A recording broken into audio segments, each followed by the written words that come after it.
Hola, ¿qué tal, compañeros? Buenos días. Nosotros les vamos a hablar sobre el reglamento de la Ley del Seguro Social en materia de afiliación, clasificación de empresas, recaudación y filiación. Vamos a empezar con el título primero en las disposiciones generales, que de este sería el capítulo único. Siguiente diapositiva, por favor. Sobre este vamos a empezar en el artículo 1, el cual es el presente reglamento, donde va a establecer las normas para, en el punto 1, el registro de los patrones y sujetos obligados, así como la inscripción de los trabajadores y sujetos de aseguramiento en el régimen obligatorio. Para el punto 2 tenemos el aseguramiento de los sujetos de continuación o incorporación voluntaria al régimen obligatorio. Esto en cuestión del seguro de salud para la familia. En el punto 3 tenemos la determinación y pago de las cuotas capitales, sustitutivos, actualización, recargos a los patrones y todos los sujetos que sean obligados, o bueno, en caso de trabajadores, de los gastos de inscripciones, improcedentes y demás conceptos que el instituto tenga derecho a exigir a las personas que no sean derechohabientes. Esto de conformidad con lo dispuesto conforme la ley del Seguro Social y las demás disposiciones legales o reglamentarias que en este caso sean aplicables. Para el punto número 4, tenemos la clasificación de las empresas y la determinación de la prima para la cobertura del seguro de riesgo de trabajo. Esto va a ser conforme a lo que se refiere a la ley del Seguro Social. Para el punto 5 tenemos el dictamen, corrección sobre el cumplimiento de las obligaciones, patrones ante el instituto, lo cual nos lleva de la mano al punto número 6, que es la comprobación del cumplimiento en las obligaciones legales, reglamentarias, administrativas, pero principalmente todo esto va a ser ante el instituto. Y el punto 7, que va a ser la determinación, imposición, pago de multas, aplicación de otras sanciones por estas infracciones a la disposición de la ley del Seguro Social y sus reglamentos.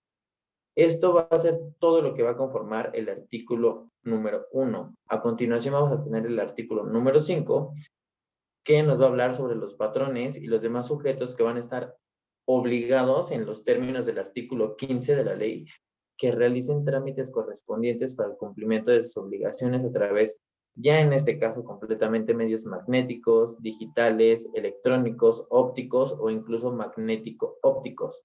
Esto de cualquier otra naturaleza deberá utilizar el número patronal de identificación electrónica como llave pública al sistema de criptografía, ya que esto se va a referir, como lo había comentado anteriormente, al artículo 15 del reglamento en sustitución de su firma autógrafa. Este número se tramitará en conformidad con los lineamientos de carácter general que emite el Consejo Técnico del Instituto, los cuales se publicarán en el Diario Oficial de la Federación.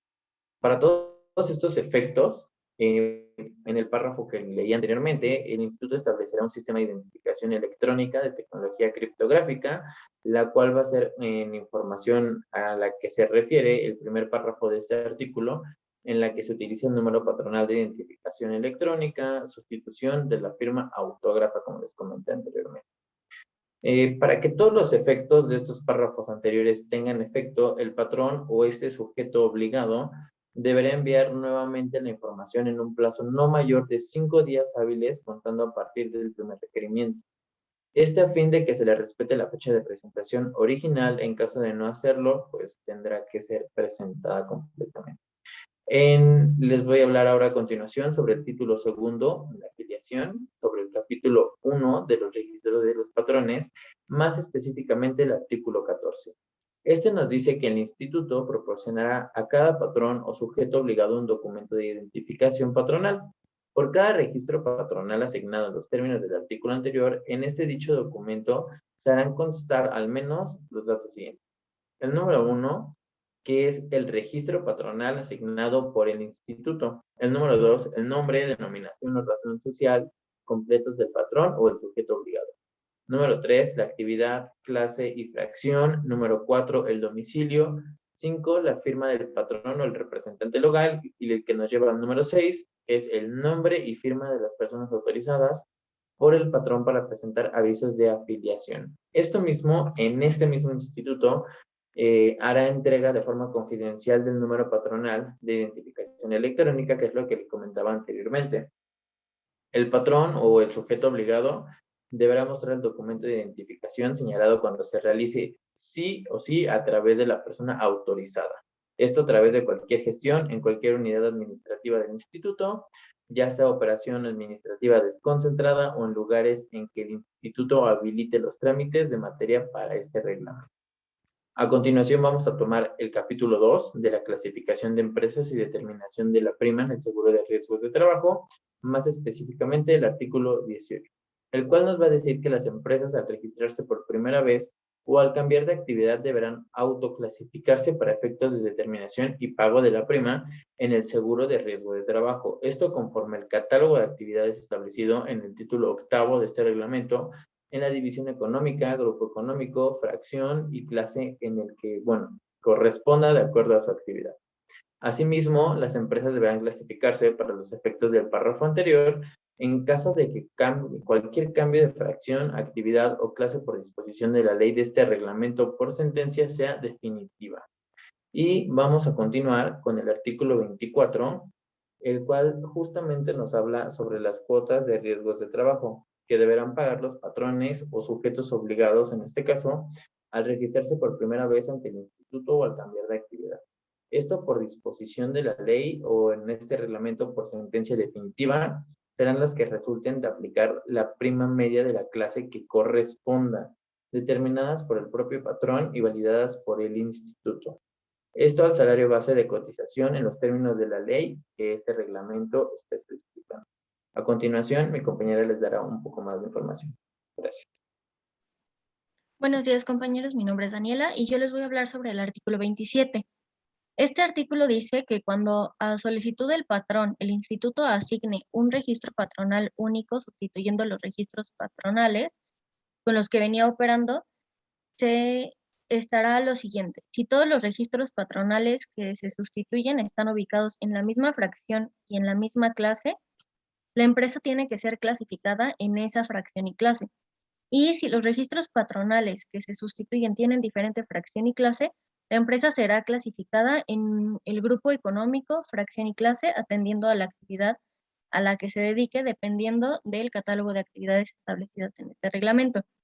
En esta parte, por cada registro patronal a sustituir, se multiplicará la prima asignada por el total de los salarios, base de cotización de los trabajadores.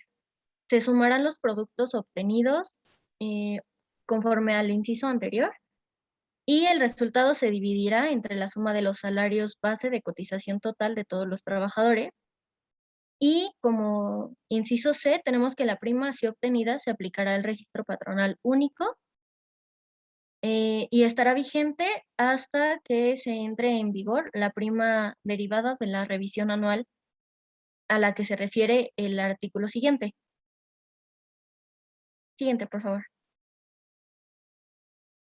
Bueno, el artículo 32. El artículo 29 dice que el instituto, en términos de la ley, tendrá la facultad de rectificar la clasificación de un patrón cuando, uno, lo manifestado por el patrón en su inscripción no se ajuste a lo dispuesto, por omisión o imprecisión del patrón en sus declaraciones, en el que, bueno, se esté en los supuestos previstos en el artículo anterior, en los casos de clasificación inicial y que exista solicitud patronal por escrito, manifestando un desacuerdo hacia la clasificación.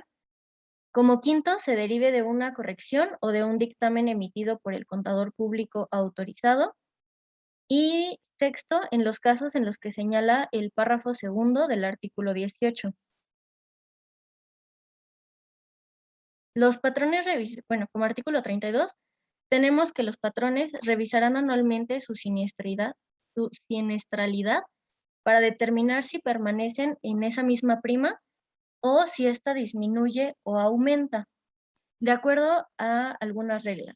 La 1 es que la siniestralidad se obtiene con base en los casos de riesgo de trabajo terminados durante el periodo comprendido entre el 1 de enero y el 31 de diciembre del año en el que se esté tratando, atendiendo para tal efecto a lo establecido en el artículo 72, el cual dice que para tener derecho al acreditamiento de semanas cotizadas, los trabajadores de la construcción tienen que acreditar su relación laboral con el patrón que haya pagado sus cuotas en forma estimativa durante el periodo en el que se le dio la relación laboral. Como segunda regla tenemos que para la fijación de la prima se considera el valor del grado de siniestralidad de la empresa al que se le sumará una prima mínima de riesgo conforme a la fórmula que se establece en la ley y en este reglamento. Siguiente. Como tercera es que la prima obtenida de conformidad con las fracciones anteriores tendrá vigencia desde el 1 de marzo del año siguiente a aquel que concluyó el periodo computado y hasta el último día de febrero del siguiente año. Como cuarto, tenemos que si se trata de empresas de recién registro en el instituto o que hayan cambiado de actividad, en los términos de los artículos 26 y 28 de este reglamento, la disminución o el aumento de la prima procede atendiendo a lo dispuesto por las fracciones 1 y 2, considerando los casos de riesgo de trabajo terminados. El artículo 26 habla sobre la fijación de la clase que corresponde a una empresa registrada por primera vez en el instituto o una empresa que cambia de actividad. Y el 28 nos explica sobre las reglas por las cuales se fija una clase con respecto a las actividades y primas de la empresa. Siguiente, por favor.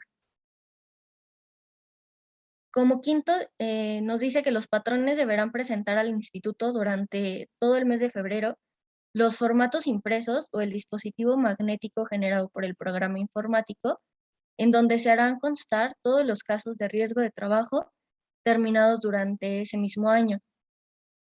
Y el sexto dice que el instituto verificará la información proporcionada por las empresas contra sus registros y si determina que la prima manifestada no es congruente con la obtenida por el propio instituto, se tiene que hacer una rectificación, la cual tiene efecto desde el 1 de marzo del año posterior al que se refiere el computado, debiendo ser notificada al patrón.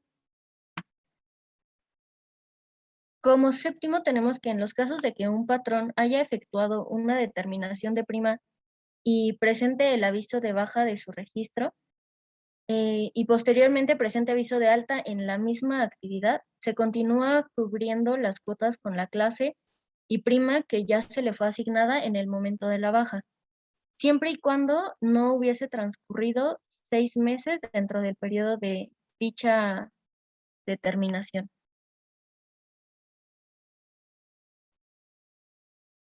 Y bueno, sobre el artículo 33 dice que el instituto puede rectificar o determinar la prima de un patrón mediante una resolución que se notifica ante este o a su representante legal, siempre y cuando la prima manifestada por el patrón no esté determinada conforme a lo dispuesto en todo lo que se ve en este reglamento.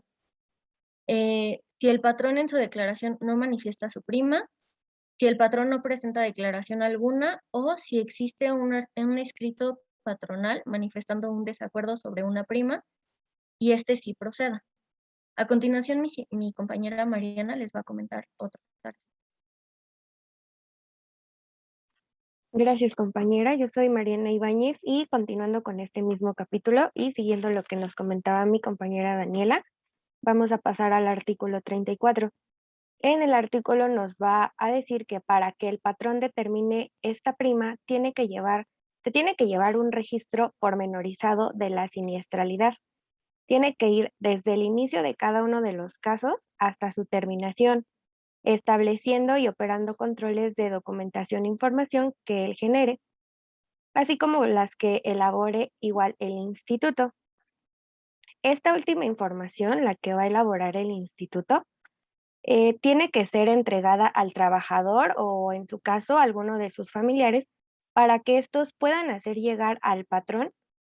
Esto que se tiene que hacer con el fin de justificar estas ausencias del trabajo o al momento de que el trabajador se reincorpore.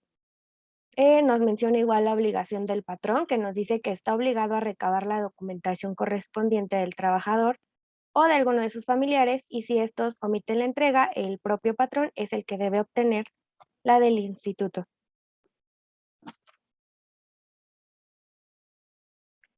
Ahora seguimos con el artículo 35. En el artículo 35 nos va a explicar sobre la siniestralidad de la empresa y nos dice cómo se obtiene. Vamos a tener que multiplicar el índice de la frecuencia por el de gravedad. Esto del lapso que se analice, y esta sería su fórmula, sería siniestralidad es igual a IF, que es el índice de frecuencia, por el IG, que es el índice de gravedad. Más extenso sería la siguiente fórmula que tenemos mostrada, que es siniestralidad es igual a la división de S sobre 365 más V multiplicado por la suma más D, y todo esto sobre N. Más adelante les estaré comentando qué significa cada una de estas iniciales. El grado de siniestralidad se conforma tomando en cuenta la frecuencia y la gravedad de los accidentes y enfermedades de trabajo, así como un factor de prima que va a garantizar el equilibrio financiero del ramo. Este grado de siniestralidad lo vamos a expresar de la siguiente manera. Sería la división de S sobre los 365 más V por la suma de I más D, y todo esto por la división de F sobre N. Aquí F va a valer 2.3, que va a ser el factor de la prima. Una vez que obtenemos el grado de siniestralidad, tenemos que subirle el 0.005, que es la prima mínima de riesgo, para determinar la prima al cubrir por el seguro de riesgo de trabajo a que se refiere el artículo 72 de la ley, que ya nos había comentado mi compañera Daniela. Ahora seguiremos con el artículo 36.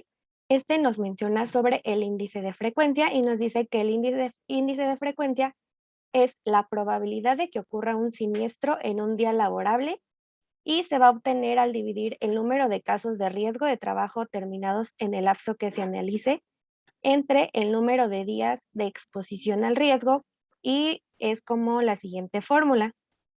Sería índice de frecuencia es igual a n minúscula sobre la multiplicación de n mayúscula por 300.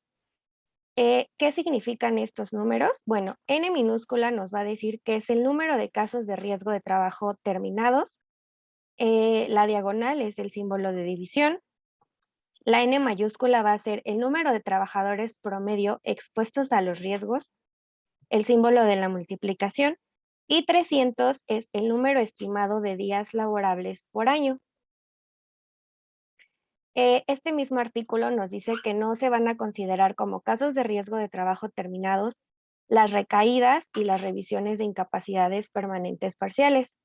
El número de trabajadores promedio expuestos al riesgo se va a obtener sumando los días cotizados por todos los trabajadores de la empresa durante el año de cómputo, y eso se divide entre 365. Y también nos dice que el número de días de exposición al riesgo se va a obtener multiplicando el número de trabajadores promedios expuestos a los riesgos por el número estimado de días laborables por año, que ya habíamos visto que era 300. En el artículo 37 nos va a hacer mención sobre el índice de gravedad, y nos dice que el índice de gravedad es el tiempo perdido en promedio por riesgos de trabajo que produzcan incapacidades temporales, permanentes, parciales o totales, y de funciones. Este índice se va a obtener al dividir los días perdidos para el trabajo debido a incapacidades temporales, permanentes, parciales o totales, y de funciones entre el número de casos de riesgo de función determinados en el lapso que se analice, como vamos a ver en la siguiente fórmula. Sería índice de gravedad va a ser igual a 300 por la división de S sobre 365 más V por la suma de I más D, todo esto sobre N. ¿Qué significan estas letras? Bueno, 300 es el número estimado de días laborables por año, el símbolo de multiplicación. Ese va a ser el total de días subsidiados a causa de incapacidad temporal. Le vamos a tener el símbolo de división. Los 365 es el número de días naturales de un año. La V mayúscula son 28 años, que es la duración promedio de vida activa de un individuo que no haya sido víctima de un accidente mortal o de incapacidad permanente total. Luego vamos a tener la I mayúscula, que es la suma de los porcentajes de las incapacidades permanentes, parciales y totales, y eso se va a dividir entre 100. Luego vamos a tener la D mayúscula, que es el número de defunciones. Y por último, la N minúscula, que es el número de casos de riesgo de trabajo terminados. Para poder obtener los días perdidos para el trabajo, se va a tomar en cuenta las consecuencias de los riesgos de trabajo terminados, las de los casos de recaída y los aumentos derivados de las revisiones a las incapacidades permanentes parciales. Para medir el tiempo perdido, si el riesgo de trabajo produce una incapacidad temporal, se va a considerar los días subsidiados. En caso de que sea un accidente mortal o incapacidad permanente total, se va a tomar en cuenta la duración promedio de vida activa de un individuo de la misma edad que no haya sido víctima de un accidente semejante, y en el caso de los asegurados con incapacidad permanente parcial, se va a considerar el porcentaje correspondiente de acuerdo a la tabla de evaluación de incapacidades. Y por último, los días subsidiados por incapacidad temporal, motivados por una recaída, y los porcentajes derivados de las revisiones de incapacidades permanentes parciales, deben ser considerados para efectos de siniestralidad para la empresa en donde se originó el riesgo de trabajo, cualquiera que sea el lugar y el tiempo en el que se dé. Y bueno, ahora los dejo con mi compañero Daniel, que les seguirá comentando los siguientes artículos. Gracias, compañera. Buenas noches, profesor, compañeros. Me presento, mi nombre es Daniel Velázquez y les hablaré de los artículos 38, 39, 113, 196 del reglamento de la seguridad. Y bueno, empezamos con el artículo 38.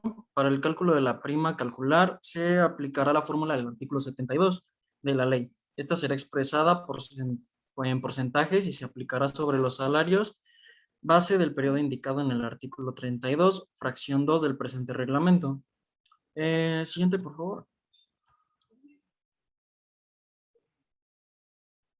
En el artículo 39 nos dice que los patrones cuyo centro de trabajo cuente con un sistema de administración y seguridad en el trabajo acreditado por la Secretaría del Trabajo y Previsión Social, se aplicará una revisión anual de la siniestralidad para la determinación de la prima en el seguro de riesgos de trabajo del año siguiente a aquel en que se cuente con la acreditación respectiva. Siguiente diapositiva, por favor. Como siguiente artículo tenemos el 103. Las cédulas de determinación serán presentadas por los patrones conforme a lo siguiente. 1. En las entidades receptoras autorizadas cuando tenemos los siguientes. La determinación se haya efectuado mediante el programa informático autorizado por el instituto y el pago se realiza al momento de presentar la cédula de determinación. En este caso, el patrón deberá entregar el medio magnético que contenga la cédula, recabando el comprobante de pago correspondiente. Como segundo punto, tenemos que el patrón utilice la cédula de determinación elaborada por el instituto sin hacer ajustes a esta, y el pago se realiza al momento de presentar dicha cédula, recabando copia sellada como comprobante del pago efectuado. Siguiente, por favor. Como segundo punto, tenemos en las unidades administrativas competentes del instituto, cuando 1. El patrón deberá exhibir la tarjeta de identificación patronal expedida por el instituto y entregar lo señalado en el inciso A del fracción 1 de este mismo artículo, recabando acuse de recibido por parte del instituto. Segundo punto de esta fracción, se deberá exhibir la tarjeta de identificación patronal expedida por el instituto y recabar copia de la cédula de determinación sellada de recibida por este, como comprobante de la presentación y del pago. Y como tercer punto, se deberá exhibir la tarjeta de identificación patronal expedida por el instituto y recabar copia de la cédula de determinación sellada de recibida por este, como comprobante de la presentación y del pago. Habrá motivos por los cuales se llega a rechazar. Uno es porque el medio magnético se presente con daños o la suma de los importes no coincida con el importe total. De igual forma, puede ser rechazada ya que el documento impreso no contiene los datos requeridos conforme a los formatos autorizados o no esté firmada por el patrón o su representante legal. Siguiente diapositiva, por favor.